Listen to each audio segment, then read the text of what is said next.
नमस्कार, माझं नाव दिशा आहे आणि मी दादानी एक पुस्तक वाचलं आहे. मी त्याला प्रश्न विचारणार आहे आणि तो मला उत्तरे देणार आहे. तू कोणतं पुस्तक वाचलं आहेस? मी किमयागार कारवर हे पुस्तक वाचलं आहे. याची लेखिका वीणा गवाणकर आणि चित्रे माधुरी पुरंदरे यांनी काढली आहेत. तू मला कारवरच्या लहानपणीविषयी काहीतरी सांग. कारवर एकदम गरीब कुटुंबामध्ये जन्मलेले, त्यांचे आई बाबा लहानपणीच मेलेले, ते अनाथ होते. कारवरांना अजून एक गोरे कुटुंब कारवर नावांचे होते. त्यांनी त्याला ॲडॅप्ट केलं आणि त्याला सगळं पोसभाळ केली आणि ते डायमंड रो या वस्तीत राहायचे. त्यांचे आई बाबा ते पहिले कारवर होते. त्यांचे आई बाबा ते मेलते म्हणजे वारले आणि ते म्हणजे जन्मल्या वर्षी 2-3 वर्षानंतर ते वारले.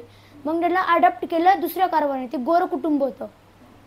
असं त्यांना पण हे सगळं समान वाटायचे असं ते जॉर्ज सांगायचे. समान असतं सगळं, असं काही नसतं, आपण एकच माणसं आहेत सगळे.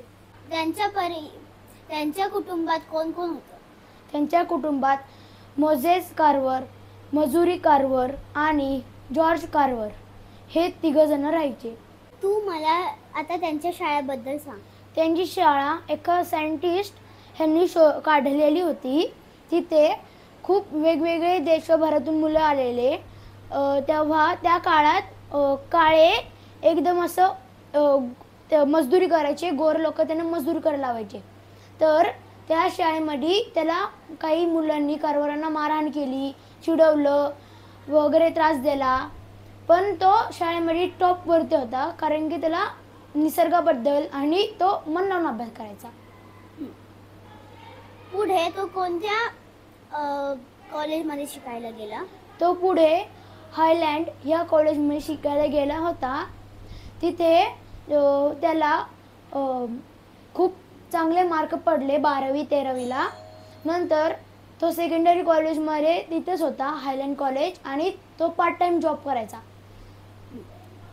मग त्यांनी कोणते कोणते शोध लावले?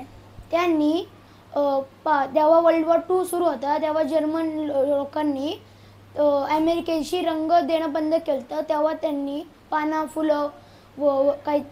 फुलं वनस्पती यांच्यापासून रंग बनवले, नॅचरल कलर्स बनवले.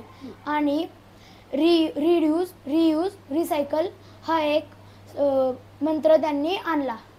आणि त्यांनी जेव्हा दुष्काळ पडलेला 1800 तेव्हा त्यांनी सुकट जमिनीला त्यांनी सुपीक करून टाकली आणि शेतकऱ्यांना खूप फायदा झाला.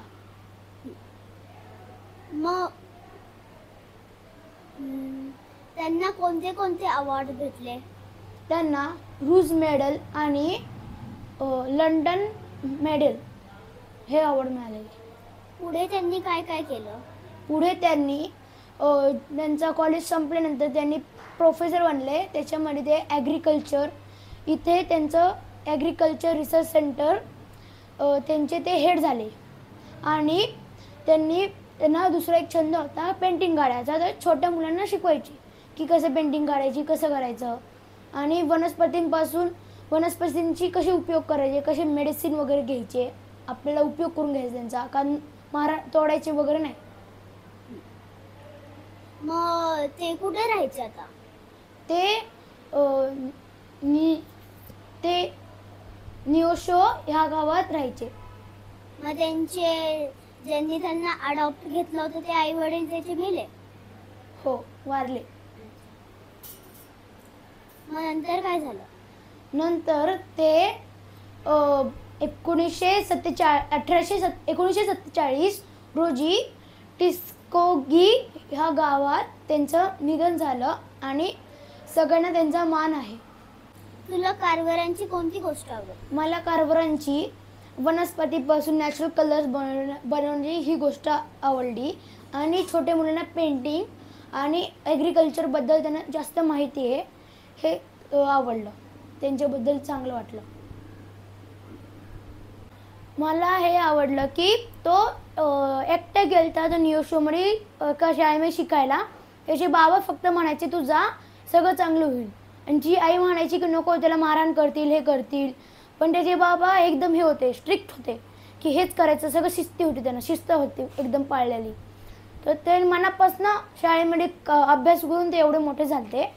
आणि दुसरी गोष्ट ते की कारवर हे एकदम गरिबीपासून एकदम मोठे बनले, कारण त्यांना जेवढी म्हणजे त्यांना ताकद वगैरे अशी त्यांना एवढी अक्कल होती की असं दुसऱ्या भांडणामध्ये पडायचं नाही, जिकडे तिकडे विषय संपवायचा. आणि ताकद, मारहाण आणि काळे गोळे वगैरे यांच्यामध्ये पडायचे नाही, ते सगळ्यांना समान मानायचे. की हा आहे की त्याने एक घर बांधलेलं, मी आता सांगितलं मागं की त्याने एक घर बांधलं त्यांच्या पैशाकडनं, 2 खोल्या या घरात आणि एक किचन. की ते घर बांधल्यानंतर त्याला त्यांच्या आईबाबांची आठवण आली की ते वारलेत म्हणून. तर त्याचं खूप दुःख झालं आणि त्याला सगळं आठवलं की त्याचे बालपण एवढं काय काय घडलेलं, बाबांनी किती मदत केली, आईने किती मदत केली ती. पण ते आता त्याच्या आई बाबा जवळ नसतात त्यांच्या. आणि त्यांचं घर पण डायमंड ग्रो आता एकदम जुनं झालं आणि ते डायमंड ग्रोमध्ये सगळ्या वस्ती गेल्या, म्हणजे माणसं आता कोण जास्त नव्हते त्यांची जवळची, ते सगळे बाहेर देशात गेलते. ह्या पुस्तकात शिकलो की सगळ्यांना सोबत समान वागायचं, जास्ती ताकद कोणामध्ये वाया नाही घालायची आणि सगळ्यांना समजून घ्यायचं आणि हे करायचं की वादविवाद घालण्यापेक्षा आपल्यामध्येच कबूल करून घ्यायचं आपण काय काय केलं ते. जास्तीत जास्त वेळ आपलं काही शिकतोय नवीन त्याच्याबद्दल. तू पण हे पुस्तक वाच आणि अशीच मोठी हो. थँक्यू. दादाने आपल्याला खूप छान माहिती सांगितली. पुढच्या वेळेला मी पुस्तक वाचणार आहे आणि दादा माझा इंटरव्ह्यू घेणार आहे.